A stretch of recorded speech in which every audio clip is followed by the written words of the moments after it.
My name is Evelyn Fielden, and I'm interviewing Helen Farkas today for the Oral History Project at the Holocaust Center of Northern California in San Francisco. With me interviewing is Lori Rice. Good morning. Good morning. Rather afternoon, Helen. Would you start out by telling me where you were born and when you were born? I was born in Romania. The name of the city is Satu Mare.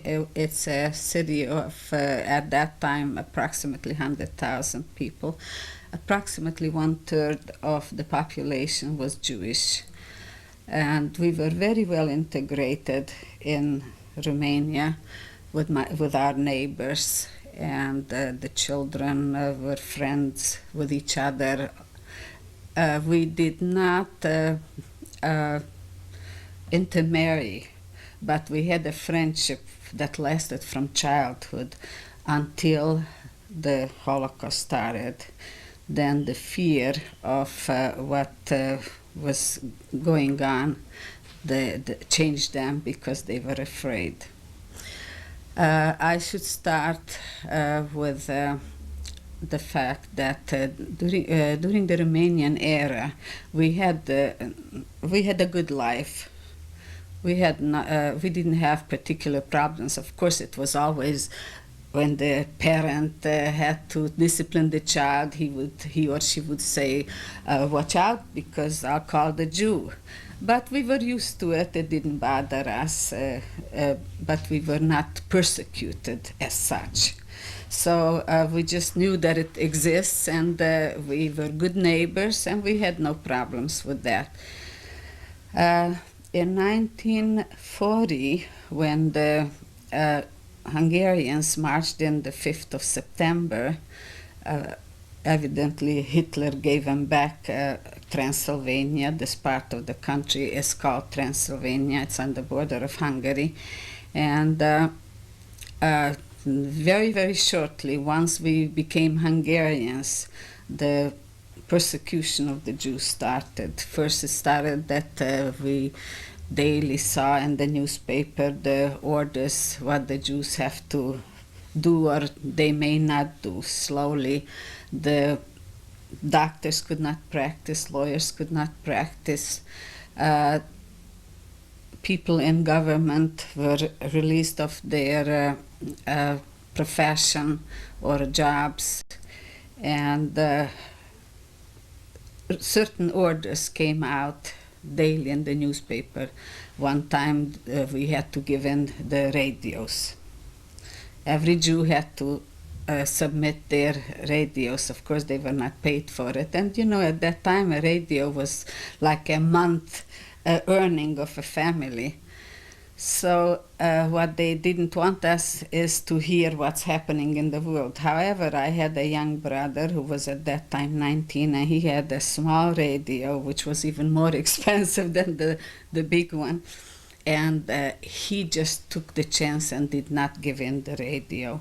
And my father used to go down in our basement. We had our own home and orchard, and we were able to live a little bit secluded from the happenings. We even, my brother and some of us even tried to make a bunker in our backyard, but then the neighbors discovered that we're doing it, and we abandoned it when we heard what's going to happen. My father used to go down with a little radio in the basement. He put down a needle or a pen of some sort, and he was able to catch in American. He knew some English because he was here before the war. For 4 years he lived in New York, and he knew some English, and he was able to listen to Voice of America. And he used to come up from the basement with the terrible news that Jews were found thousands of Jews were found dead in ditches, and in Poland they were doing this to the Jews and that. And we thought my father went out of his mind. We just could not conceive that it's possible in the 19th century something like this or the 20th century, something like this could happen. We did not believe all the stories my father brought up from the basement. We could not believe that they're true. We figured it's probably propaganda from the Voice of America to say these things. What year did you say that was? Pardon me? What year did you This say? was in 1944. Oh, Actually, it started in 1940, but slowly they were progressing. So actually, my father started listening from like 42, 43. You know, when we found out what's happening in the world. Then some people came back, from Slovakia. They picked them up in 1943 and took them away. Nobody knew where. Here and there, one or two escaped, and they were telling us of the atrocities and the murders that not just the Germans, but their local governments were doing. And I can say, as for myself, that the Hungarians were not sympathetic at all. Our own neighbors were not sympathetic, even when it was just starting to happen. Very few of them did expose themselves to help the Jews. They were all so afraid. I happen to know one person who saved a Jewish child. She's here. She's a very good friend of ours. But very few of them were willing to risk their lives. So they began to, the laws began to be more strict and more restrictive to the Jews. And then in 1944, before Passover, the law came out that they will put us into ghettos. And it so happened that my sister lived in the area, in those few blocks that they designated for the ghetto, and we started bringing in food and hiding food because we didn't know what's going to happen. And in 1944, right after Passover, we were interned into the ghetto. The elders of our town, the temples, they were the ones that carried out the laws. I presume that they didn't know what they were doing because they did it. They probably had no choice, but they were the ones that organized with their help, was organized the ghetto. With their help were we shipped to Auschwitz. They didn't give us any food. It was mostly the food that was brought in, so we shared the food. I remember after 3 weeks we ran out of yeast, for instance. I mean, the people in the ghetto. We shared.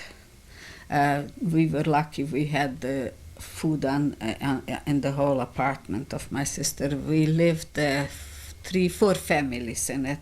My sister, her mother-in-law, father-in-law, their son, and he was to be shipped out for forced labor like every other young man. But occasionally he was there, and he was living there. My parents, I was living there, my brothers. So we were terribly crowded in a one-bedroom apartment. Thousands of people in a square 3-4 blocks. So when the time came and they started shipping us out of town, presumably for work, they said that we will work in factories, and so we all feverishly started packing whatever we were able to bring in from our homes. We locked our home, and we brought bedding with us. So we feverishly started packing. We were allowed so many kilograms to take for each person, and I wish they didn't allow us anything, because when they packed us into those cattle cars, there was no room. We had to sit on our own belongings. So I made it real short with the ghetto, because all we spent there was from 3 to 5 weeks. The last ones that were to be deported were there only 5 weeks. So they packed us as we were carrying all our stuff on us. We were walking to the railroad station, and the biggest hurt and disappointed from our townspeople, from our own neighbors, was that they were spitting at us. They said, "Good, we'll be rid of the Jews." Some of them just didn't show their faces. I think those were the decent ones who didn't come and didn't show their faces. So they brought us to the railroad station. They put us into the cattle cars, about 80 of us. And we had no room to move at all. We had to sit on top of our belongings. We had no way of relieving ourselves.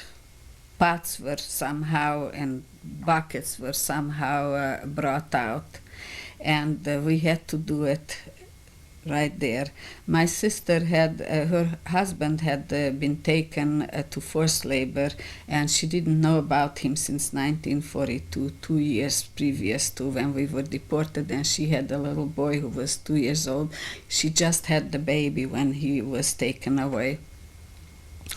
And she had this 2-year-old beautiful little blonde baby. We set him to a window. I was rushing, I was the strong one. I was rushing to get to that little tiny window, and we were sitting on top of our belongings, and I put the baby to that little window so that he can get some air. He had beautiful little blonde curly hair. And diapers. She had diapers. My sister brought along diapers, but where were they? We had a very hard time. The child was crying. He was all, he got rashes. There was no water to wash him. Finally, after about 2 days, we were allowed to get some water. They brought in some these big cans, and we had gotten some water. Tried to save it. How can you save water? And the Germans, of course, took over when we left Hungary. On the border, they took us over from the Hungarian gendarme, from the Csendőrs. The Csendőr is the gendarme. As they parked us away from the route, because they had to take ammunition, and so whenever they needed the track, they just parked us for hours and half days at a time.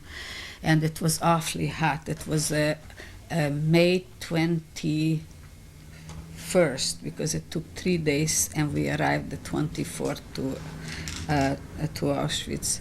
It was the 21st of May 1944. It was very hot in those cattle cars. So before they gave us over to the Germans, the Hungarian Csendőrs came up, and they said, "I know you dirty Jews, you didn't give up all your gold, all your money. Give us whatever you have left. We know that you are stealing it with you and you're taking it with you." But actually we had given up already. All the jewelry and money and whatever we had, they have taken away already before we left the ghetto.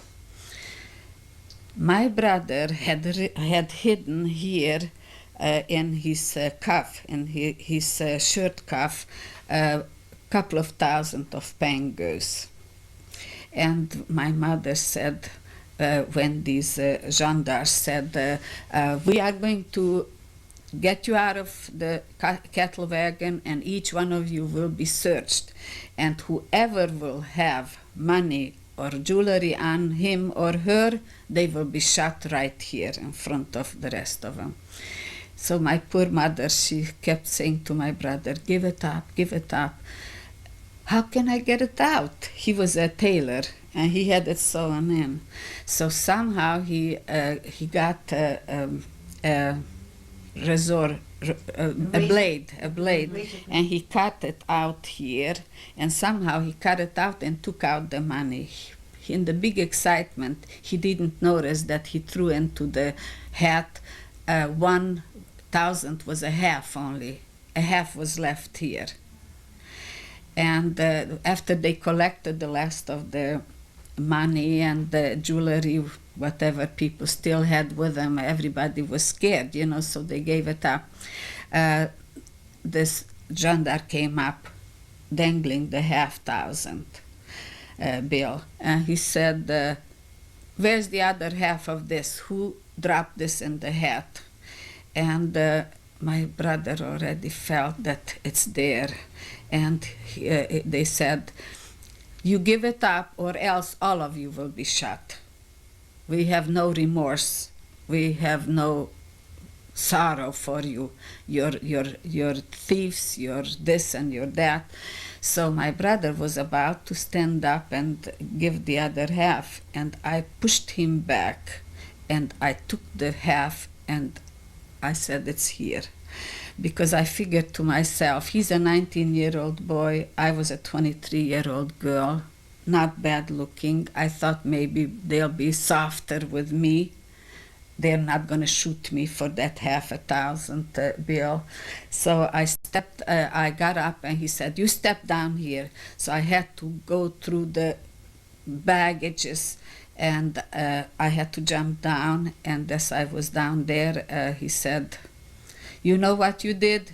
You disfigured the money of our republic, and that is a crime of death, and we warned you. And so I said, I'm sorry, I was too scared and too upset, and they started beating me as I was standing by the cattle wagon. As they were giving me slaps, the cattle wagon gave me the other. You know, they really gave me a very bad beating, and then they called me names and they said, okay, go back.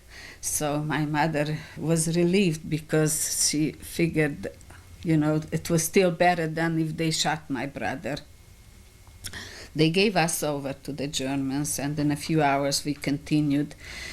We had no idea where they're taking us because nothing leaked out, not at home, not in the papers, nothing except what my father kept saying that he heard on the Voice of America. We started to believe and we started to be very fearful, but still we just could not believe even then that they're taking us to annihilation, they're taking us to kill us. It was terrible. Those 3 days and 3 nights in the cattle car was hell. Lots of old people were crying, and you could hear sick people. Some of them were shouting, oh, he's dead, he's dead. So apparently there were some dead ones too, but we were much too busy when we arrived to check who's dead or who isn't. We just kept together, our little family, and we shared whatever we had. We had Eierkichel with us that was close. My mother said, we're going on a train, we don't know where they're taking us. We have to have some Eierkichel, something to eat. Can you repeat what that is? That's made out of flour and eggs. And what do you call it? Eierkichel. Oh. So that was, it was nourishing, yes, it was nourishing. So my parents were kosher, but before we went into the ghetto, my father bought some ham for the children so that they don't have to be kosher, they need some good food. And he was able on the black market to buy for lots of money. So we brought along a ham and the eierkichel. Water was something that we needed terribly, and we had it only occasionally. And so we shared what we had. We got from others what they had. Some had some fruit. We had the eierkichel and the ham. And like I said many times, they diverted us off the tracks. Those were the worst times, because when you go, you get a little air, and it's a little more exciting knowing that you're going somewhere. You know, you can't just die of thirst, of heat, of exhaustion, and not being able to stretch out, not being able to lie down. So the fourth day, in the 24th of May, we arrived to Auschwitz. We didn't know where we are. They opened up the cattle cars, and we saw these young men in striped clothes and striped hats with no hair. They were shorn, and they shouted, the Germans with their guns. They were all shouting, "Aus, aus, mach schnell, mach schnell." So we had to jump out. But as we were trying, each of us, to save something to bring along, my sister was running for the diapers. I was running for my mother's medicine. She had a little box with medicine, and I was running for the medicine. The young man with the striped clothes in Yiddish, they kept saying to the young women who had children, they kept saying, "Give your child to an older person. Give your child to an older person." My sister said, "They're crazy. What do you mean, give my child to an older person?" My mother was there. Her mother-in-law was there. She's not going to do that. So as we came off, we jumped off the cattle wagon. We still wanted to retrieve some things. You know, they started beating us back. So the baby was crying because of all the excitement.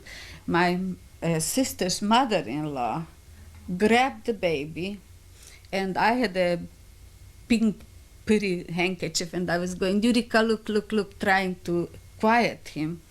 And it took just 2-3 minutes, and my sister and I turned around to retrieve some things from the cattle wagon, and they were already beaten off to the left.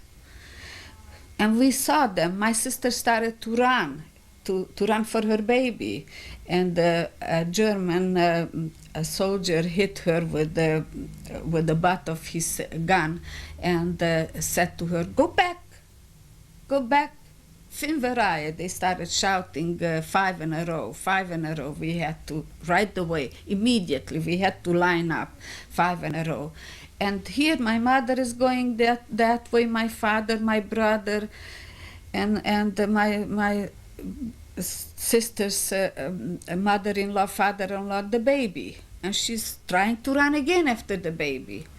And again she's beaten back. Meanwhile, we find ourselves in front of a gorgeous-looking, elegant, high-ranking officer, which we found out was Mengele.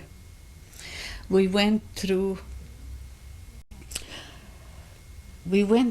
and he was looking at the faces, the bodies, and he was asking certain people how old they are, and he was just making a wave like this: right, left, right, left. We had no idea what was happening, but my sister was thrown back here, and I was thrown back over there, and some people, from young women, friends from our hometown, were also thrown this way, and they were hysterical for their baby. My sister's very good friend, Clary, she lives in New York. She was just shouting, and she wanted to fight the soldier that she wants to retrieve her baby. And meanwhile, they're making us go fast. Finvenaraya, and they're beating us with the guns, and they're making us go. And we just go and we look back and so the soldiers, when they saw some of us being hysterical, mostly the young mothers, he said, "Why are you hysterical? You're going to meet them in the bathhouse. You're going to meet them. They're going to the bathhouse, and you're going to go to the bathhouse, and you're going to meet them there." So then they just, this friend of my sister's, Clary, and my sister, her name was Ethel, they just hugged each other and cried, and we were just going. For, I can't remember the time, but quite a long time we were going ahead. We didn't see anymore our relatives, our group. And we arrived to a big red brick building. Thousands were standing around the building, from other trains probably. They were standing there for hours. They were tired. They sat down, then they shouted at them to get up. So we were there. We must have arrived around 4 o'clock in the afternoon. And it was Saturday. Sunday was the first day of Shavuos. We arrived the day before Shavuos. And as we were standing around and just lurking around and figuring what will happen, we saw that they're slowly moving us, slowly groups are going into the building, and we didn't see anybody come out, because they came out, those that came out, they came out in a different, through a different door. So finally, after hours, it must have been about 6-7 hours later, we got into the building, and there we were ordered to take off all our clothes, just take our shoes with us. They looked us over, they looked over the shoes. They looked into our mouth. They looked into the body, whether they're bringing diamonds or things like that, jewelry. And then finally they let us into another room where girls like us were standing around with some old scissors and old those hair clippers, you know. And they started clipping our hair. They dehaired us all over our bodies. When we, as we were coming, you couldn't stay close to your to like sister or mother or whoever you came with. You couldn't, because they just grabbed you, the first girl that was free to do it. And so we got lost from each other with my sister. And we go around and look for each other when we were through. We look for each other. We don't recognize each other. We look like boys, naked boys.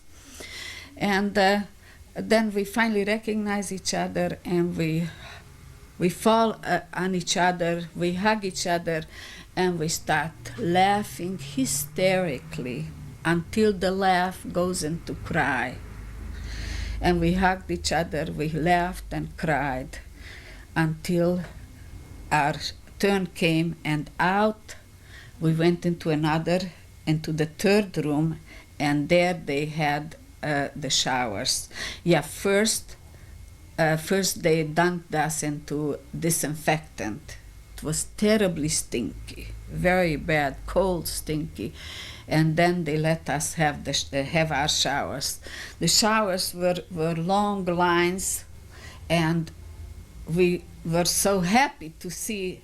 We didn't have soap, but we had warm water coming in, we thought.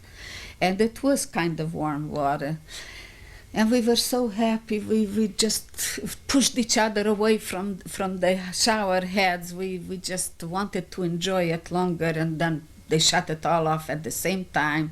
We had no towels. Out into another room, huge rooms. So there they had long tables. This table with clothes, this table with socks, this table with coats, this table with what? They didn't give us anything else. They didn't give us hardly underwear. The shoes, we had our own. See, we were to bring our shoes with us into the shower. So as we had to go, and they handed us out, nobody looked for size, color, or anything. Each person, as you went by the tables, you were handed. The socks were mismatched purposely that they gave us. The dresses were whatever you got, either too big or too small.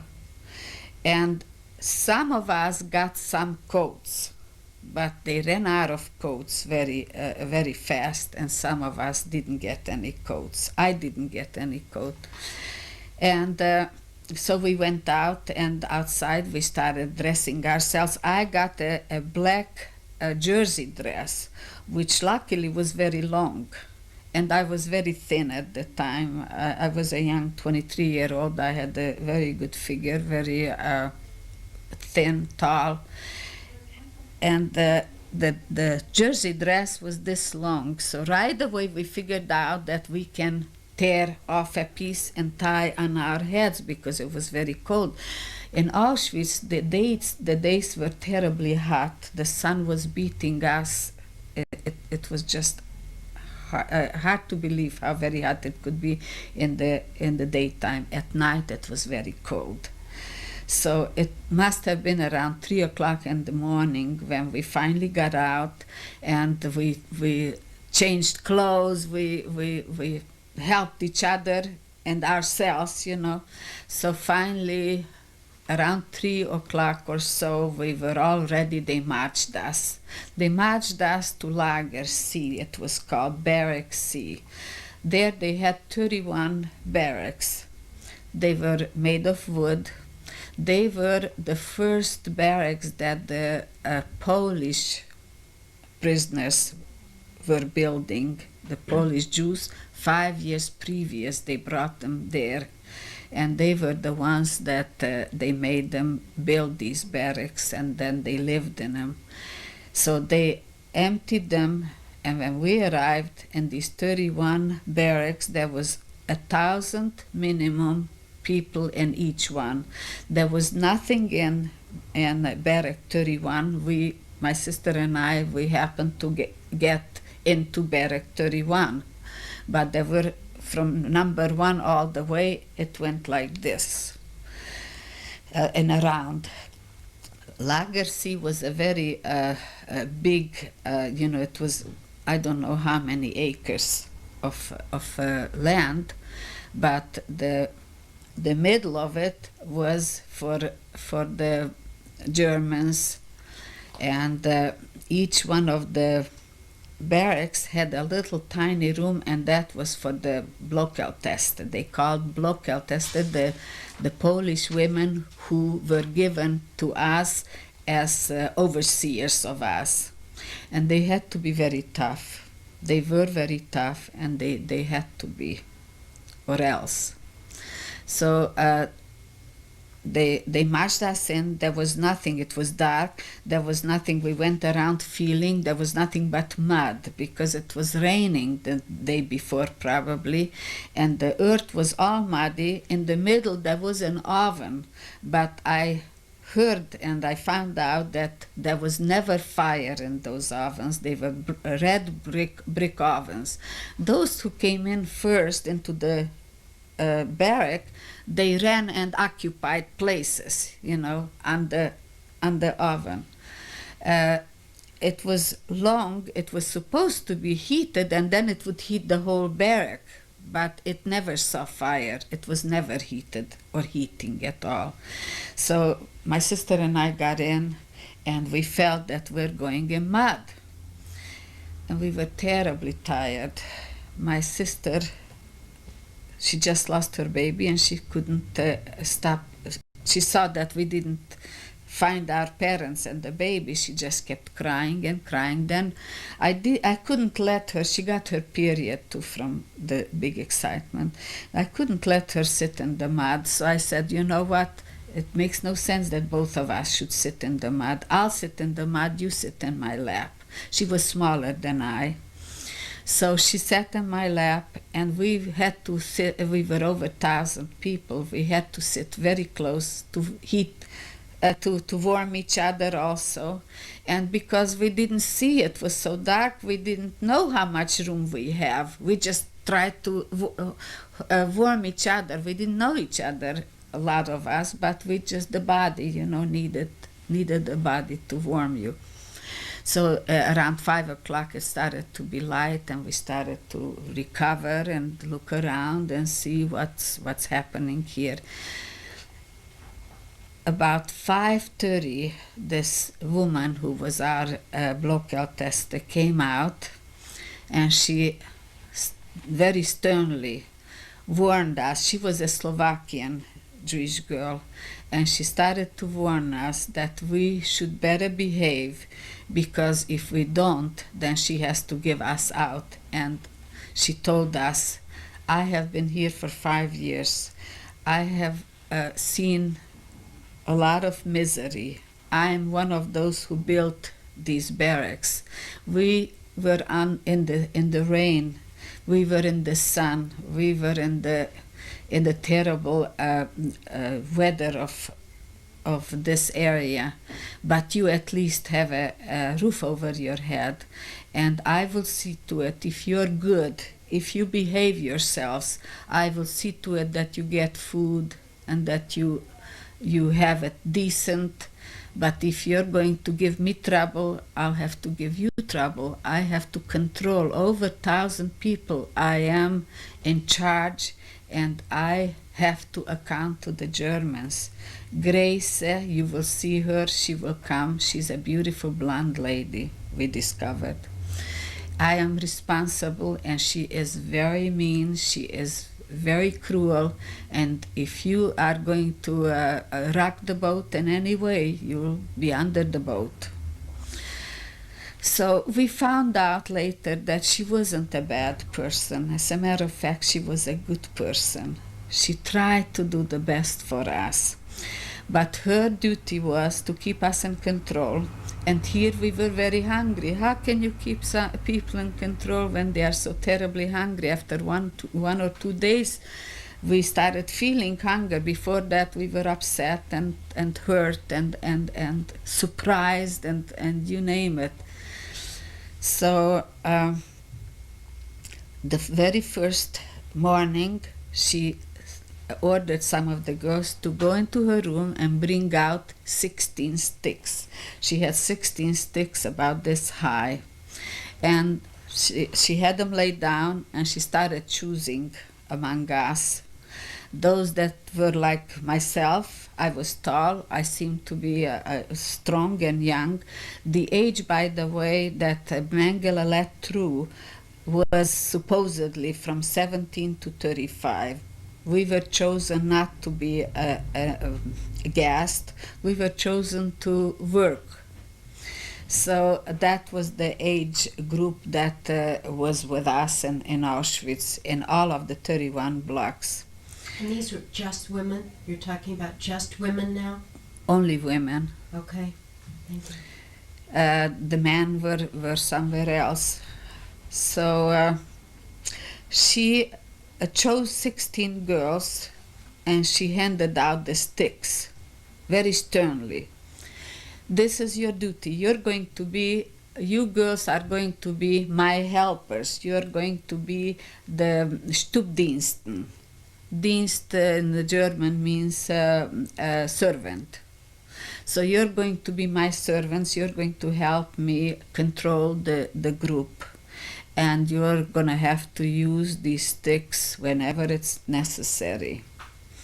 So when she finished and she went back into her room, my sister and I looked at each other and we said, we can't do it. So what is there to do? They let us out, they let us out a free block. That means you can go and mix yourself with all the 31,000. So we decided, since nobody knows us yet, now is the time to put down the stick and disappear from this block. We discovered friends that used to live in a town where my uncle lived, and they told us that they are in Block 10. Then I discovered my future sister-in-laws, my husband became my husband after the war. His two sisters were in Block 10, and we discovered that they have bunks. We no longer have to be in the mud. So we went and we went in, and of course it was full too, to the brim. But as others were beating each other for the bunk, so were we. We had to beat our way onto a bunk. And slowly everybody found, some, if not in this block, they found in the other block. Then they found relatives and they exchanged. We were in business, I tell you. Some of the clothes were exchanged. Some people had a needle. You'd sell your piece of bread for a needle. We were handling constantly. So we had our place already. And once you settled down, it was pretty much your place. Very, very seldom would somebody beat you out of your place. So the first or second day we discovered my sister, my older sister, who lived about 300 kilometers away. She lived in Kolozsvár with her daughter. Now her daughter was 16 years old. She was well developed, and she somehow slipped through Mengele. He did not notice that she had a limp. If he would have noticed her, she had several surgeries on her knee, and her foot, one of her foot was a little shorter and thinner. But somehow she was wearing pants, and somehow she slipped through. And when we saw my sister, this was my oldest sister, she was 36, 37, very nice, good-looking, tall woman. And like I say, her daughter, she had a beautiful little face, and even with no hair, she looked like a cute little boy. So we were terribly happy. And they happened to be in the Block 12, so we brought them over to Block 2. We exchanged the place on the bunk, and we were able to, all four of us, be on the same bunk. Life in Auschwitz was, yes, I failed to mention that first day, this Blockeltester, when she was explaining to us where we are and what we are to be doing nothing until you are chosen to be taken somewhere for work. She said, if you don't behave, you know where you're.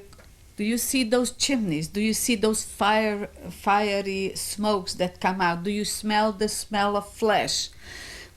Yes, we did, but we were not aware yet. The first morning, we weren't even out yet. She put us up for Zählappell. The Zählappell was something that happened every single morning and every single late afternoon. We had to line up in 5 rows, and usually it was the same people. We chose each other. So we chose a Slovakian girl to us when we were in Block 10 from the second day on. And she was our line, our fifth to the line for as long as we were in Auschwitz. We had to have someone that you knew and you got used to, because we had to share a bread. Every evening after the Zählappell, we got bread about this size, and they said that half of the bread is sawdust. But who cared? It tasted wonderful because we were terribly hungry, and we had to divide it in 5 equal pieces. Now with what? We got a spoon, when we came to Auschwitz, they gave us a cup and a little schissel. We called it a schissel, and they had holes, a little bowl, like a cereal bowl but larger. and they had holes, and we each got or made ourselves from our clothes a string, and we wore it because otherwise you don't have it with you when you need it. So we were wearing the cup, the bowl, and the spoon, we just tied it around. But what we discovered that we need a knife terribly badly. We have to divide the bread. So the first days, all of us, we started making the end of the spoon. We made it on stone. To make it into a knife. So all of us had our spoon was our knives, and with that we had to divide the bread, but so equal that you know each little crumb had to be so we were responsible for each other, all five of us. Now that we were all together, all four of us, and this Slovakian girl. This Slovakian girl told us a lot about what happened to her when they took the Slovakians. She got away, and she told us a lot of atrocities what the Slovakians were doing to them when they took them out of in like a no man's land. There were no houses. They killed them. They tortured them. They raped them, and all these things she was telling us. So we know firsthand that those things really happened, but we didn't know about them before we were already incarcerated ourselves. Everything they were able to keep. There was no television, and not too many people had radios, and then they took away the radios, and in the newspapers they never mentioned anything. I today wonder how they were able to battle these atrocities that they started in the late 1930s till 44, because that's when we were convinced that all of that was true, what my father heard in the basement. So in Auschwitz, the daily happenings were, they got us up, it was still dark, around 5 o'clock. We had to stay for hours, 5 in a row. If somebody didn't feel good and sat down, then our block tester tried to ignore it, but she often would say, "Girls, you've got to stand on your feet, because if you'll be discovered, you'll get 25 lashes."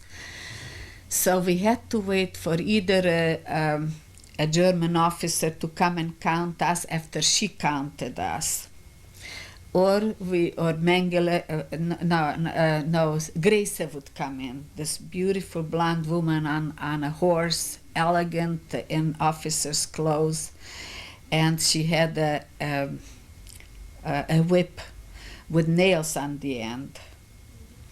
And I tasted it once, but I got away. One time, I'm jumping from one thing into the other. One time, Blocksperre, they called it Blocksperre when they closed all the blocks, all the barracks. Then nobody was to be found outside of the barracks. We all had to be in our own places. And that's when we knew that they're coming to select. But we never knew which barrack they will select. They were selecting women for whatever they needed them for. So for hours we would have to be inside. I was caught when a Blocksperre came. I was caught near the kitchen. I always went around the kitchen, see if I can steal some food or get some food or work for some food so I could bring to my family, and I always shared it. So sometimes the breads would arrive, and I wanted to be there by the so-called magazine where they empty the trucks to help, because if I was there to help, then I was able to get broken pieces of bread. I put it here. I had tied my dress here, and then everything went in here, in the back, so I'd be able to bring. They let us collect pieces from the ground, pieces that broke, they'd let us have because we were working for it. So I was there sometimes at 4 o'clock in the morning to before the count, so that I can organize. It was called organize some food. So then during the day after they came and counted us, then they released us.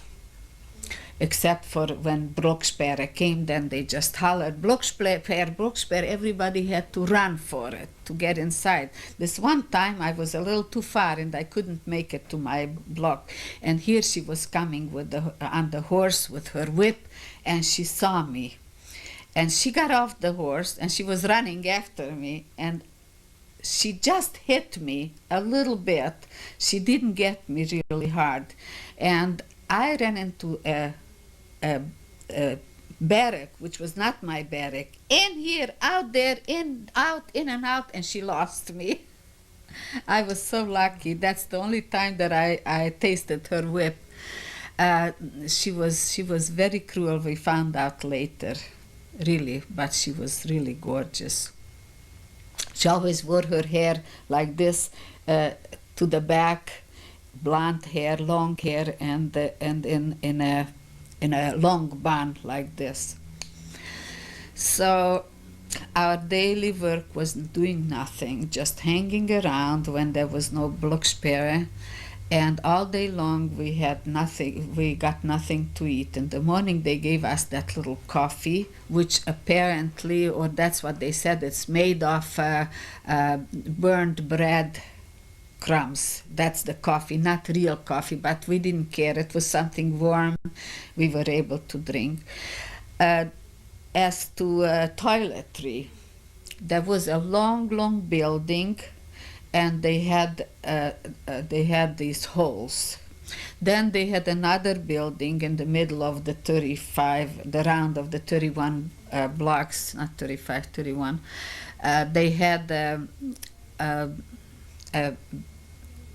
we called it the bath, but it wasn't bath, where we were able to wash ourselves. They had faucets about this distance, faucets.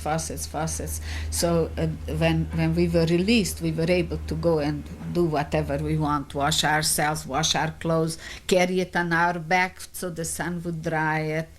And then in the afternoon we'd be tired, we'd lie down somewhere, trying to find a shade, which was almost impossible because the sun was terribly strong, and there was nothing to find to eat, like here and there we were looking for grass. If we find a little grass and chew on it, it would be great. So this was life. One time a band came in. The girls were wearing their beautiful clothes. They had nice hair, and we thought that they're the Germans, but we found out that these were the talented people that they chose.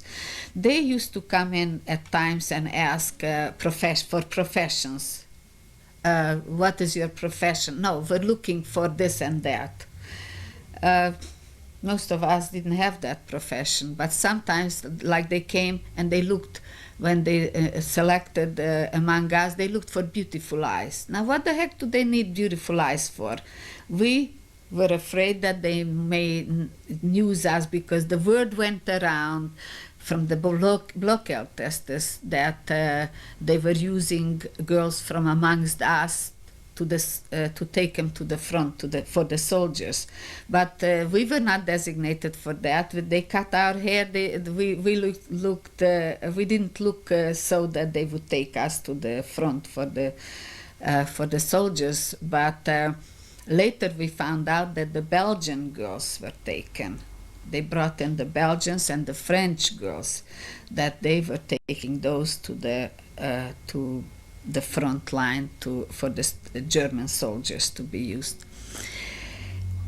So these girls had their hair, they built a podium for them, and beautiful music came into Block C. We thought this is some good omen. They're trying to please us or to give us entertainment. We couldn't imagine. But we couldn't go close to these girls to ask them anything, and we just felt so inferior to them. You know, look at each other. We looked like some animals. We looked something awful, and we were losing weight rapidly.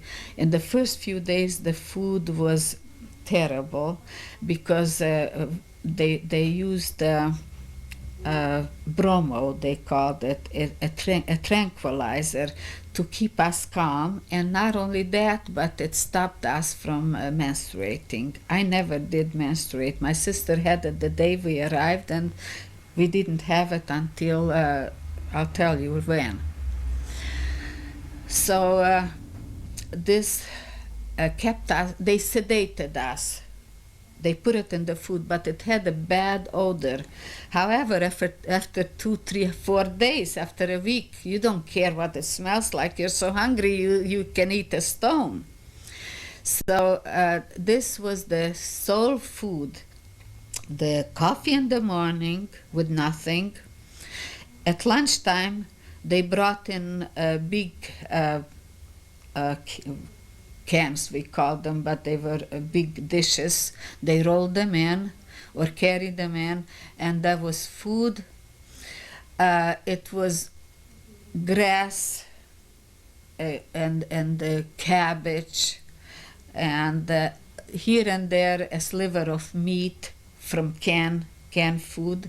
And we were very happy if we found a potato now and then in our food. And they perhaps threw in some margarine in it. They must have kept us on a very low calorie diet. We lived, we just didn't die, you know, but we were hungry all the time. At night they gave us that one loaf of bread for the 5 of us, a square piece of margarine, and sometimes we would get a little square piece of cheese, sometimes a little marmalade. And that was the sole food that we would get there daily. The cheese, my sisters and I, we couldn't eat it most of the time because it was crawling. It had those white worms in it, and the French women, they loved it. They bought it from us. They gave us bread for it, or thread, or whatever they could salvage. So whenever we got the kind of cheese that was going away from us, we sold it to the French women. They said it's protein, and it's wonderful, and it keeps them alive. And they didn't feel the way we felt about, even though we were hungry. We just couldn't eat that kind of cheese. So that was the daily food and the daily doing nothing.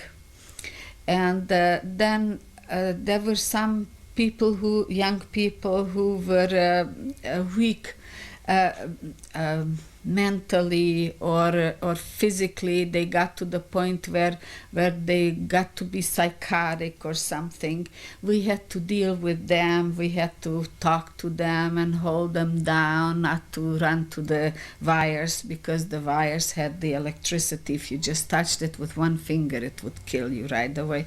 And then after a few weeks, we heard that, they found here a girl that hung on to the wires, and they found her dead, and here and there some of them would commit suicide. We were selected. We had to be very careful that my niece wouldn't fall into selection. So when the Blocksperres came and we somehow found out which barrack is going to be selected from, we tried to escape into another one. We would shelter each other, because we were afraid that my niece will be eliminated. What we had to do was undress completely naked and have our clothes on an arm and walk through in front of these doctors who selected us. So we were able to get away a few times, and a few times we couldn't. So we made a plan that my sister, my older sister, and her daughter will go first. And we will manage it so that before my sister's daughter, before my niece comes, one of us will make some kind of bracket, you know.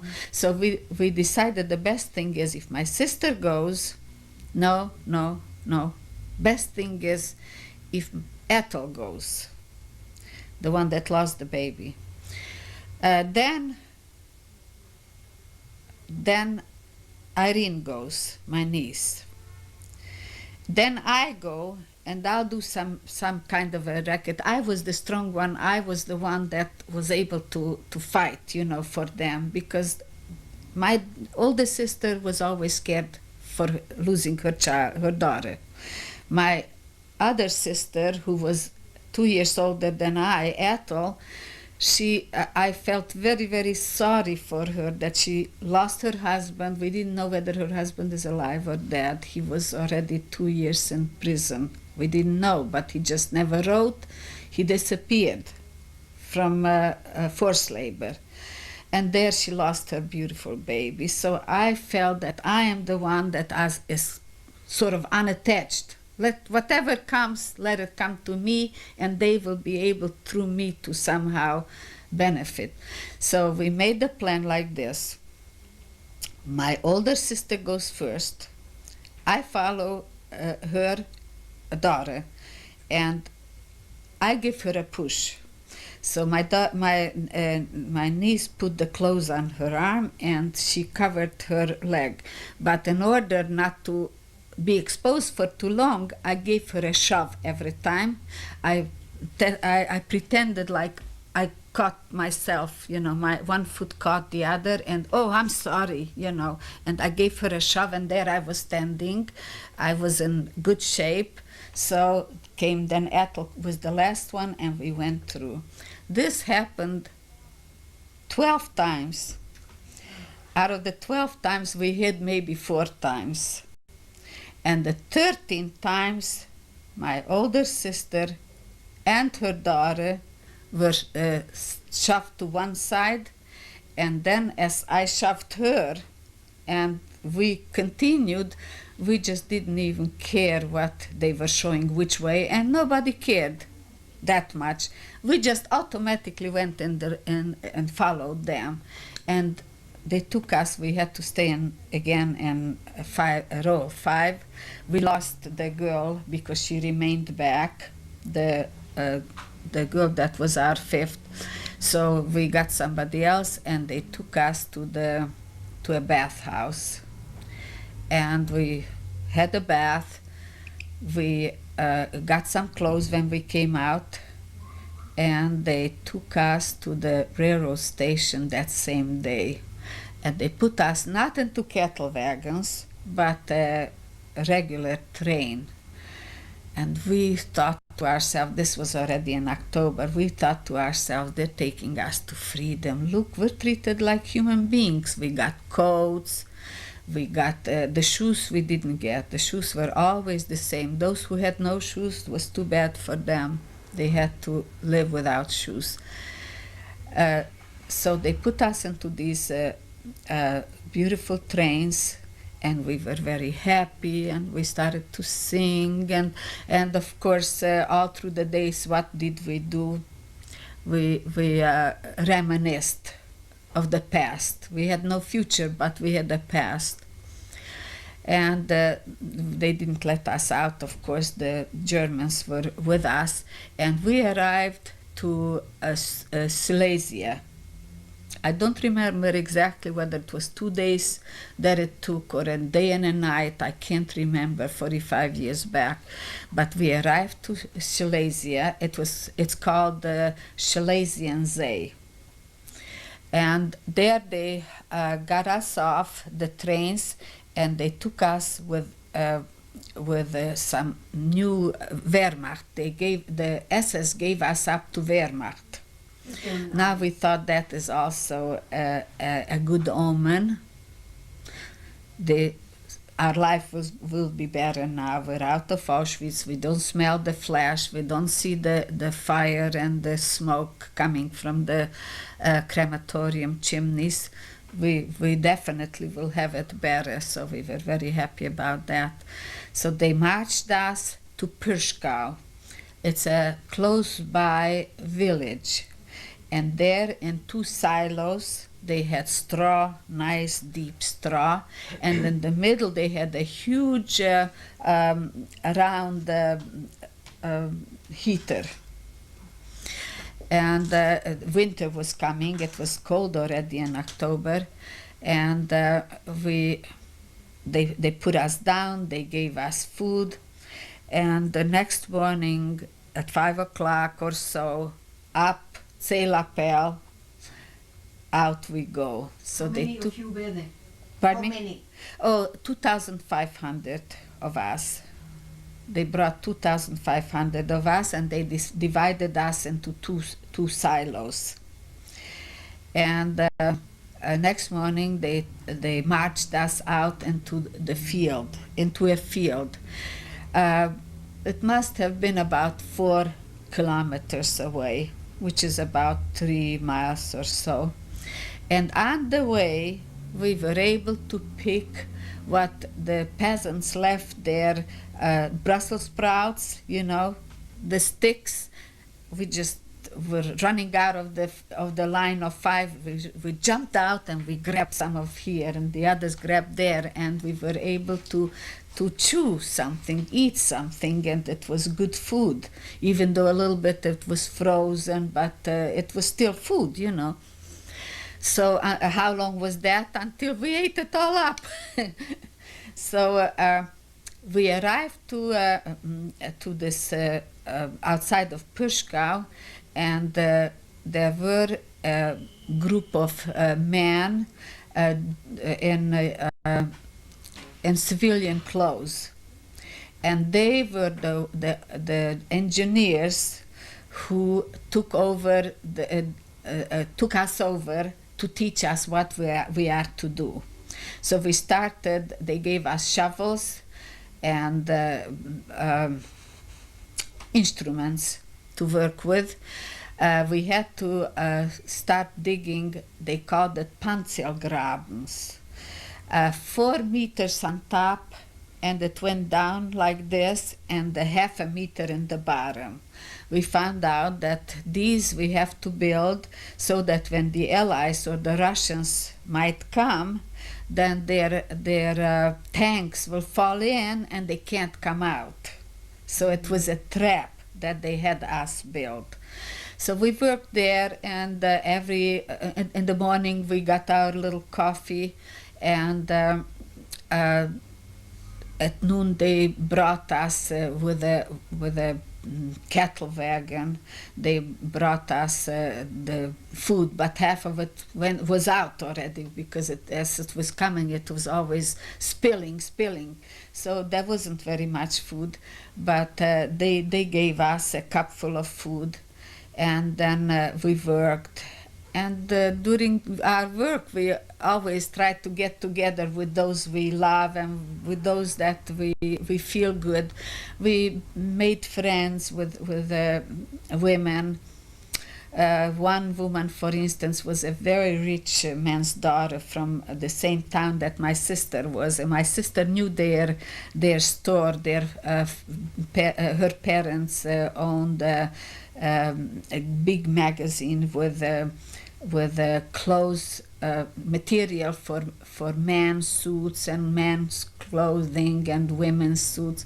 They were very wealthy people, and she had a very beautiful childhood. Every year she was sent to Europe with the school, and in Europe, not to Europe, in Europe to different countries to study. And she had all these beautiful experiences that we only read in books, and we became very good friends. So she was reminiscing and telling us about things she saw in Paris and things she saw in London and things she saw. To us, it was like she was on the moon. because we grew up in this little town, and how far did we go? Once in my lifetime I went to Budapest, and to my sister 300 miles away. So it was pleasant to spend the day with someone you love, with someone that could teach you and tell you things, so that the time goes better. Being hungry all the time, and being cold and being hot and whatever. And then we also were exchanging recipes. That was the worst thing, because we felt even hungrier than we were with the exchanging recipes. And then we talked about the music, and we talked about theater, and we talked about whatever was we were trying to bide our times. But winter came. The earth froze. We could not work with our shovels and picks any longer. They had to bombard the ground. They put powder, and the ground was blown up, and then we had to shovel it out and throw it out. Some of the kids became, especially the young ones, we had to start watching the young ones, because they were already so tired and so exhausted and so hungry, and they slowly lost their belief in the future, you know. They thought, we kept always talking that yes, we have a future. We kind of lectured each other, but meanwhile the stronger ones kept an eye on the young and the old. Well, what was the old? My sister was one of the oldest. I'm in that age group. My older sister, her name was Miriam. Some of these young people or old people who lost the will to live, they would sit down and they would freeze. In no time they would freeze. So we had to watch them. Sometimes if they sat down in a sort of like where the thing turns, and we didn't see them, by the time we reached them, if you touched their finger, it broke off. We lost in that Pushkow place. From October, I don't remember the date, we were not always up to dates. But from October till the 21st of January 1945, we worked there.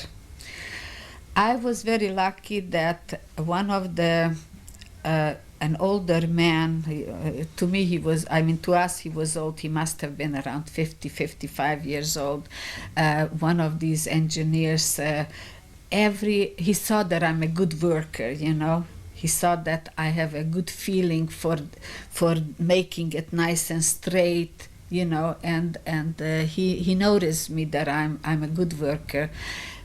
And my sister Ethel. So every day he saved a little of his food that he brought with him, and left a little in the bottom of his dish and gave us. Once for my sister, one for me, once for someone else. So once in, let's say like 2-3 times a week, we had a little extra real food, you know, not with the bromo in it. And we did this, and my niece. We were schlepping her out to work the first week. Then she couldn't walk because we had to walk always a little farther. We finished this section, we had to start the next section. And she couldn't walk with this leg. So she kept saying that she is going to do something about it. She is going to talk to the German. The Wehrmacht was a man of about 50, 52, 53 years old, a big man. He had a little house outside of the premises where we were locked in, the 2 silos. And he chose one of the Lagerältestes. We had 2 Lagerältestes. One was Jewish, one was not Jewish. And she was about the only non-Jew that we knew of. She was very cruel because she was very bitter. Her husband and 2 sons she came with them because she thought if she'll come with them, being an Aryan, she will spare her family. But it didn't happen that way. They tore her away from her family. She never knew whether they are living or dead, and she was caught among the Jews. And she started hating us. And when she gave us the lesson, like the first one in Lager C, she said, she was a Slovakian. The Slovakians were not so very good. She spoke Hungarian with an accent, and she said, with her accent, "You will all die. I will be the only one who will remain alive because I am not Jewish. And if you are going to be out of line, I am going to send you back to Auschwitz. You're going to burn like your mothers and your fathers and your children." And she threatened us, and she was cruel. She was terribly bitter, and she took it out on us. Now, she was the main Lagerälteste. In Auschwitz, they were Blockältestes. She was Lagerälteste, and under her was a Czech woman, and she had a niece with her. The niece was about 17 years old, a very beautiful girl, and she had it well because she didn't send her out to the field to work. She had her as her Stubdienst, so she was in the lager. It was called lager where we were, where the silos were. And we discovered later that she was keeping house for the old Wehrmacht. So she had all the good food. She spent nights there, she spent days there. And my niece said, "If she can do it, I can do it. I don't want to take her job away, and I can't because she has Yulcha behind her. But I would like to arrange with him that he lets me stay on campus. That he let me stay. I will show him my leg." And her mother said, "No, Irene, don't do it. They'll send you to Auschwitz. God, please don't." And all three of us were after her. "Don't do it. They're going to send you to Auschwitz, and don't do it. We'll schlep you. We'll schlep you there, and we'll schlep you back, and we'll see. And all the food when I get from this guy, you're going to get it." And so she didn't say anything. One morning we stayed Seilapel, and the German is there, the Wehrmacht, he was the head. She jumps in front of him from the row, and she lifts up her pants and shows her knee and shows this foot, which is much thinner.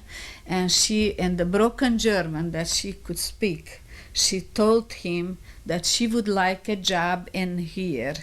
She could work in the kitchen. She could keep the place clean. She would clean. She would sweep the premises. Anything. Just don't let me walk out because I can't walk with this leg. But I will be the best worker. And so when he saw that leg, he was stunned. He was stunned. How did you get here? You know, going through the selection of Mengele, going through the selection of Grace, going through all those selections. How did you get here? You were supposed to be dead when you arrived. So he was stunned, but like I say, he was not a Nazi. He was a Wehrmacht, and he said to Yulcha, her name was Yulcha, the non-Jewish, the Lagerälteste, "You find a job for this girl, let her work on the premises." So she said, "Jawohl." He left. She said, "Come out here." She started beating her, slapping her right and left, and beat her up. And she said, "If one of you will ever attempt to do this, to disgrace me, by going straight to the commandant, you are going to go back to Auschwitz, or I'll kill you right here. Don't ever any one of you dare go in front of the German. I am the boss here. You come to me if you want something, but don't you dare from now on, nobody come to me. You're here to do a job, and what you have to do, you do it. And don't you ever, and nobody dared. Nobody. So my niece remained on campus. She was hanging around the kitchen. Every night when we came home, under the straw covered, there was a little food she stole from the kitchen, or she got. She's a very sweet girl. She lives in a kibbutz in Israel. She has a beautiful disposition. She's a very, very friendly, nice, sweet person, and she was only 17. So she was able to steal food and hide for us, and beside that, she was the one that she was one of those. There were 2,500 of us, so she was one of those who were dishing out the food. Every night when we came home, we had to have the tzelapel. After tzelapel, we got the food. And she was always looking for mothers to give a little more. Not only her own mother, she didn't give us more, but for her mother a little more potatoes. For someone else who was a mother, gave her a little more potatoes. And she was collecting for us the shell of the potato, the peel. She was collecting peel, and she was hiding it, and she was giving it out after the dinner was over, when we were free to lie down or go warm ourselves, or we washed out something, we would dry it there by this drum heater, and then she would give them a little potato peel. And she was trying to help wherever she could. She's a very good person even now. So this was going like this till 21st of January. At that moment we didn't know the date, but we found out later. We lay down to sleep. Yeah, and I might mention that when we came to Purshkau, each one of us got a blanket, and that blanket we covered ourselves at work if we were cold, or if it was raining or snowing. That was our shield. And at home in the silo, we covered ourselves with it.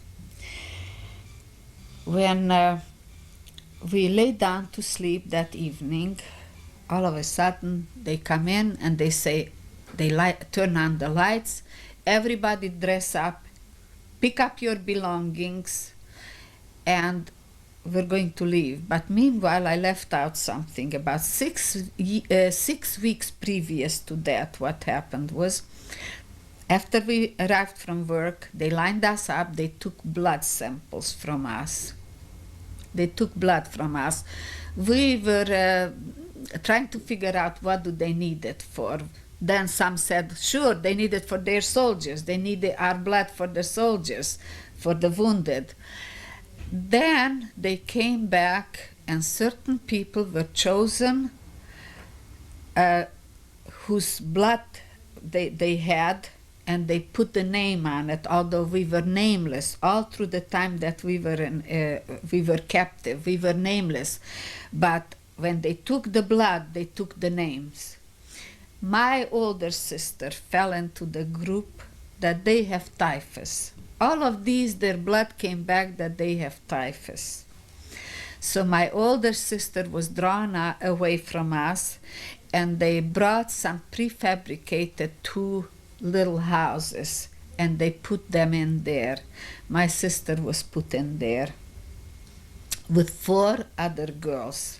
They had bunk beds there, and they got straw, and my niece, being on campus, she stole some more straw and gave it in through the window, because they locked them up and only the window was being opened to give them the food and to look in on them.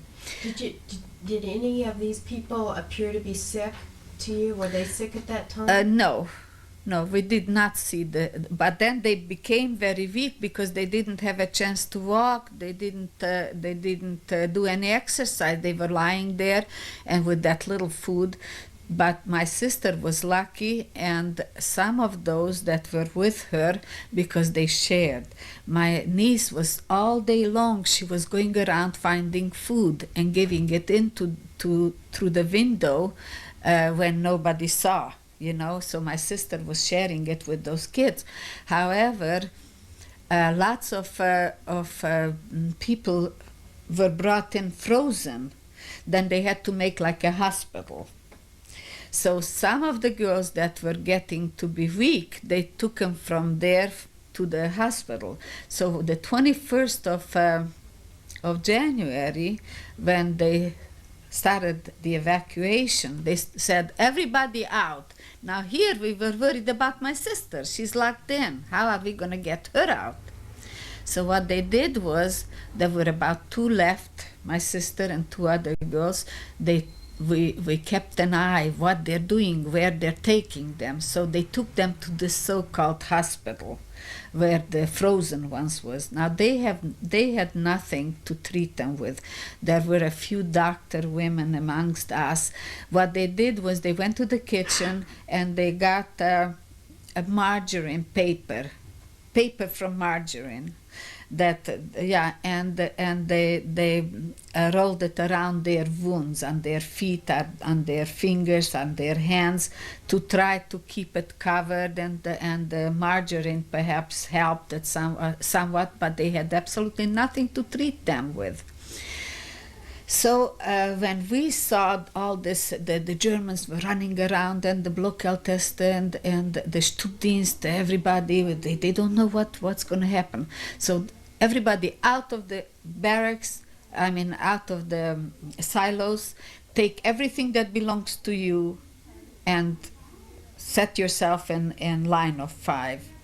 We went and we stole my sister out of there. And she was in our row, and late in the night, it must have been close to midnight, they handed us out regular loaves of bread, what the Germans were eating. The same bread they gave us, a loaf of bread, every one of us. So apparently they were not prepared for this, because it had to happen very suddenly. They lined us up, they gave us a bread, and they started marching us. The bread, 1 loaf for each of you? No, a loaf for the 5 of us. See, we always had to set ourselves up 5 in a rij, 5 in a row. So they started marching us. Now what happened was, they had to get rid of the ones in the hospital. So they couldn't, they probably didn't have any orders to shoot them or kill them there, but they couldn't leave them behind. We've later found out that the Russians were coming. That's why they started, they evacuated us, because they were running with us. They couldn't leave us behind. So they had no orders apparently to kill these. There were about 40, I would say about 40 of them. In the they hospital? Came in this hospital. They came with wheelbarrows, and they set these poor sick women in their wheelbarrows. Some of them had blankets, some of them didn't have blankets. They were delirious. Most of them were delirious. They didn't know what was happening to them. So here we're marching, and the snow was so shiny. It didn't snow, I don't know for how long, and it was frozen. It was so slippery. It was so terribly slippery. We had to hold on at all times so we don't fall. Then the German comes and pulls me out. He was looking for strong ones, for big ones. He pulled me out and he took me back. I didn't even know what was happening on the end of the line. He took me back to the end of the line, and there I had to push a wheelbarrow with a person in it. So I did it. I pushed, but I couldn't. It was so slippery. I still had my own shoes from Satmar, from home. I happened to have a pair of very strong sport shoes. And they lasted me because I was very careful. In Auschwitz, I went barefoot. During the day, it was always hot. I went barefoot. I had the shoes on my shoulders. We went to bed on the bunks. The shoes were were the pillows. Everybody was watching over their shoes, those that had them, because those that didn't have them stole them. So the shoes were prime concern, of prime concern. So here I was slipping. I pushed that wheelbarrow. If it was a sled, it would be easy, but on that frozen snow, to push it, it was terribly hard. I couldn't do it. I felt that I'm going to die with her. So what did I do? I saved my life. I leave her behind. She's not going to live. She was delirious. She didn't know what I tried to talk to her. She didn't answer. She was just... So I figured I still have something in me, some life left. She's not going to live anyway. I left her behind. So what did the German do? He pulled out another one and set her to push the wheelbarrow. All of us did the same thing. We abandoned those wheelbarrows as fast as we could and run back and find my line. Then daylight came. We were still pushing. I wasn't caught just that one time. Then they stopped us where there was no town nearby. It was like in the wilderness, you know, on a highway. They stopped us. They too needed rest. So they sat down and they ordered some of the women to go and push the wheelbarrows, and they pushed them away, out of sight. We were resting till then. It was wonderful. We were working ourselves. We were exercising to keep ourselves going because it was very cold. In January in Silesia, it's very cold. So they were out of sight. We heard the guns. They shot them all. They shot them all dead. And they brought back the girls that were pushing the wheelbarrows. They had no shame. They shot them. They brought back the girls. Fine. Now we have no problem. Problem is all solved. So we were walking. Night came. The first night came on the road. These were Wehrmacht, as I say. They were trying to find us silos to put us up for the night. So to speak in general now, sometimes they found silos, sometimes they didn't find silos. When they didn't find silos for us to go to sleep, they wanted to rest and go to sleep. They had a wagon coming where they had their civilian clothes, their little tent. They just put down a tent and they took care of themselves. They went to sleep. Then only one or two remained to watch us. So we would spend the night like that. You know, they said, lie down, nobody lift their heads, and spend the night like that. But I must say that did not happen very often. They always tried to get us into a village or by a village or not town. They avoided towns. We were walking away. It didn't matter how far they have to go out, but they tried not to take us through towns. Villages, yes. The people were stunned when they saw us. Some of us had no shoes. They tore pieces of the blanket and wrapped it around their feet. And we must have been some sight, I tell you. They were stunned looking at us, and we didn't know whether we were walking in Germany or are we in Poland, or we didn't know. Only by the signs or writings we tried to figure out what language the signs are. So we went through Slovakia, we thought, but that was not important anyway, where we're being taken. If we were brought into a silo, the first thing was that we started running around looking what we can find. Sometimes we found salt. We broke pieces of salt and put in our pockets because that was important staple too. Sometimes we found wheat. Sometimes we found other minerals or cereals. And whatever we found, we started eating. We were hungry, we started eating and putting in our pockets, in our shirts, wherever we could have some to take with us for next day. Wheat was the best commodity. We would sell it to each other because some of them did not get into this. Some of them got into different silos. They had to divide us, 2,500. No, by then maybe about 300-400 were missing. The ones that died, the ones that froze, the ones they shot. Maybe about 200-300 were missing already. So we were selling it to each other. I have salt. You had no money. No. So you bought it, right? You exchanged. Yeah, we exchanged it. We called it. We were buying. I was buying, like I said, sometimes a thread or a needle or bread. The bread, nobody wanted to give up the bread. That was very necessary, but this was giving life also, eating these cereals, the wheat and barley or whatever we could lay our hands on. Then this is how we lived. Sometimes they were able to bring us cooked potatoes from the peasants.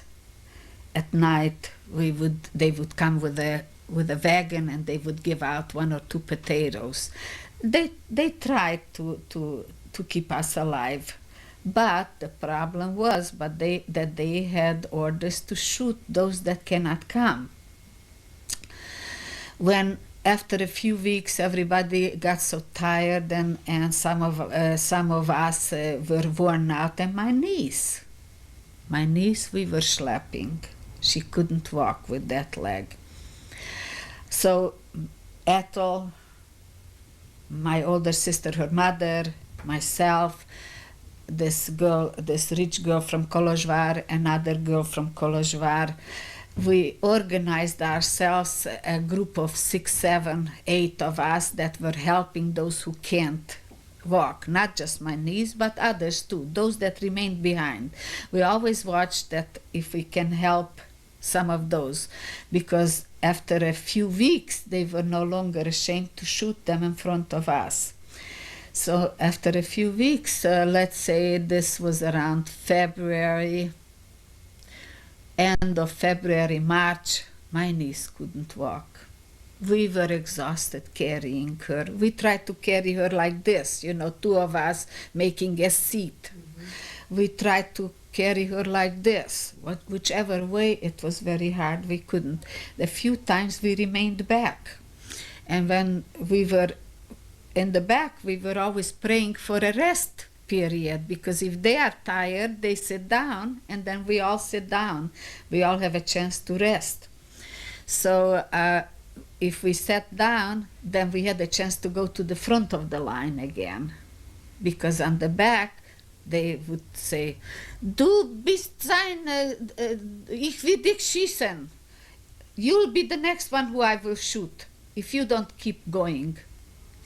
So we heard it a few times and we were terribly scared. We were very scared we're going to lose my niece.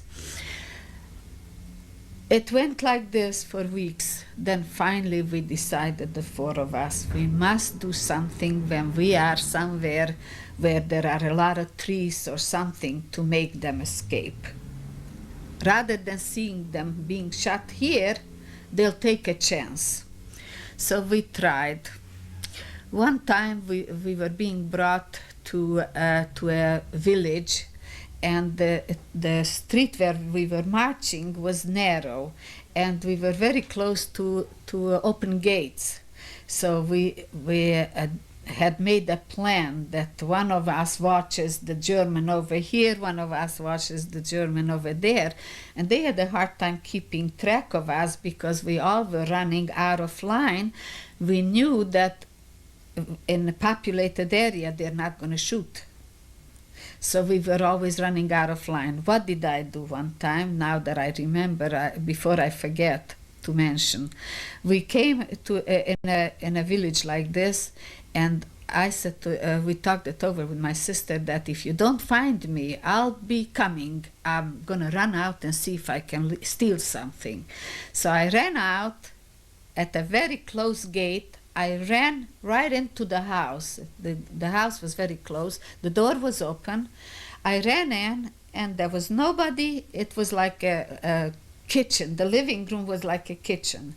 There was a big round bread on the table, a big knife next to it, some eggs I saw, and I came in and nobody's there. And I said, "Bitte, brod, bitte, bitte." Nobody answers. And I'm so stupid. I was afraid to spend time taking the knife and cut a piece of the bread or half of it. Or better yet, I had this blanket. Why don't I take the whole bread? I ran out with nothing. I didn't even grab the eggs. I ran out with nothing. I was so afraid. Such fear took hold of me that I ran out. And when I told my sisters that there was the bread, there were the eggs, and I didn't touch anything, I ran out with nothing, they said, "You're stupid. Why didn't you take the whole bread? Just take it and put it under the blanket." I'm sorry even now that I was so dumb. So, I didn't do it again. But what we did, when we were able to run out of a line like this, was where the villages began, or even in the villages, they had mounds of snow, soil. It depended how the weather was. By March, April, the sun was melting away, and we saw these mounds. We didn't know what they are, but we figured out it must be the potatoes or sugar beets. So we started running for these mounds and started scratching, and they started rolling down, and we started putting them in here. So we were able to sometimes grab, but the potatoes were deeper. The sugar beets were not very deep, so we were able often to run towards for these mounds and come back with sugar beets, which were food, wonderful food. One time we ran into to where these mounds were, and then I saw that some girls are down in a basement. So I ran down, and it was full of cabbage. I don't know how the door was open, or they opened it. I don't know, because when I came down, there were at least 20 girls down there already. So I ran down about 10 steps, and I started grabbing food and putting it in here. I brought a cabbage. I brought about four beets, and I start running up the stairs, and there the German stands like this with his gun. Now he was beating. Everybody was coming out. He was beating right and left. He turned away. When I was coming up, it so happened that he had his legs parted. I ran through his legs back into the line with the cabbage and with all the food. That was some lucky day. So we had, for a few days, we had something to eat, other than if they gave us. Very often we didn't get anything. They put us into silos, and we spent the night with whatever. One time, I will tell you about how we made my sister and her daughter escape, but first I have to tell you, they escaped first, because when this happened, this episode, I must tell you episodes as they come to my mind, without dates, without timing. One time, this next episode that I will tell you, I have to tell you after we made my sister and her daughter escape, because that time only my sister Ethel was with me. Miriam and Irene, we made them escape like this. We talked it over that whenever there is a gate open near the line, one watches here the German, the other there, and the two of them, now, go. No kissing, no goodbye, jump. So they did. We left them. They put us up very close in a silo. Ethel and I, we start crying. God knows what will happen to them. But then, isn't it still better than seeing Irene being shot? We saw so many shots from our hometown. One girl, for instance, we knew her very well. She shouted when they were taking her to be shot. She shouted, "Remember my yard site, remember my yard site when you go home." She was a very, very strong girl, but she kind of collapsed with her sister together. She had a little sister, and they both never came back. I mean, I saw this one being shot. So next morning we get out, we're very sad, and we have to organize somebody in front in the line instead of my sister and her daughter. What was happening, whenever we lost people, we had to reorganize the line of 5, that we had to do for ourselves. So we reorganize ourselves, we take 3 other women, we had 2 other women, and we cry a little, we walk, we cry a little more, and then all of a sudden, who do we see in the line? My sister and her daughter are looking for us. When we saw them, we started hugging them, kissing them. "Oh, thank God you're here. Thank God you're here. We were so worried. God knows what will happen with you now that you're away from us." So we were so happy that they are back with us. What happened? Well, they went into a what do they call the place where the cows live? Barn? Oh, barn, yeah. A barn. Yeah. So they went in there, and they wanted to hide, and they were found right there and then. They were found by the owner of the house and the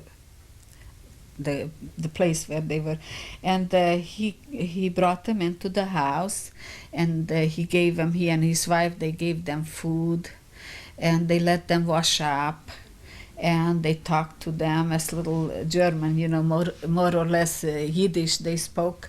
And he said that he's very sorry, but he cannot let them stay. He cannot hide them because it's death for those that hide the prisoners or Jews, So he said, "I have to take you to the Bürgermeister." He took them to the Bürgermeister. They sat there. The mayor. The mayor, yes, the mayor of that village. They sat there in a nice warm office. They brought them food, and they told them that they are very sorry, but they will have to give them to the next group that comes. There's nothing else they can do with them. So they stayed there that day, and that next night, that same night, they spent the night in this office. They were locked in, and at least they enjoyed the hospitality, sort of a thing. And next morning, when another group came by, they were given to this group. It was a small group, and the Wehrmacht, who was the head of the group, called them meine Kinder. My children. He made them walk like we were walking, approximately 15-20 kilometers, 18 kilometers a day. He made his kinder walk 5, 6 to 8 kilometers a day, slowly resting them, and he just took it easy. His orders were, they found out later, to bring them to Bergen-Belsen, to the camp. And there was not a night that he wouldn't rack his brain or do whatever he could to bring potatoes, to bring food. He would go into the villages and make the population cook potatoes for them, give them food. And every night they had food, and until he brought them in, I don't know how many weeks later, they arrived to Bergen-Belsen and he gave them over. But he was very gentle with them. He never beat up anybody, and they were willingly spending the time with them. There was no sense in escaping, because they can only get to a worse place like ours, for instance, where they were shooting. So we didn't know. The second time we never knew about my sister and her daughter. Till after the war, but that I will tell you later. Now I will tell you the episode when we were just the two of us, Ethel and I. We were still being evacuated, and the same thing, the same daily life was going on. If we were walking by a brook, then they let us stop, because, like I said, they stopped for eating, or they stopped for, we didn't eat, they were eating. They were eating, we sometimes saw they were eating bacon. They were cutting bacon and eating with sour pickles and bread, but they never shared. In front of you they were eating? Yes, because they didn't open their tent when they just sat down to eat. And they were watching us. Meanwhile, the gun was there. So if there was a little brook, what we did, we took advantage of it, and we took off our clothes and washed it. By then we were full of lice. Our clothes was full of lice, and the eggs of the lice, So that was our doing. We tried to get the lice away from our clothes, and to dry it. Sometimes we were able to dry our clothes on our back or on our head if the sun was shining. Sometimes we put it back on wet as it was, or half wet. Some of us were really fighting the lice, but some of them didn't. Some of them, you could see the lice going on the dark clothes. They were just spaziering. But when you walked like that and you had to relieve yourself and stop. Then we had to run ahead. If we had to relieve ourselves, we had to run ahead, run out, do it, and then be back before you get to the end. They saw what we were doing. It was a necessity. Did you know which direction you walked in by the sun? Could you tell if you're going north or west? No, we had no idea where we were. We had no idea which way we're going. We didn't even think of looking at the sun. Are we going south, north, or west, or east? No, we had no idea. It wasn't anything of importance to us. The importance was to stay alive, to have something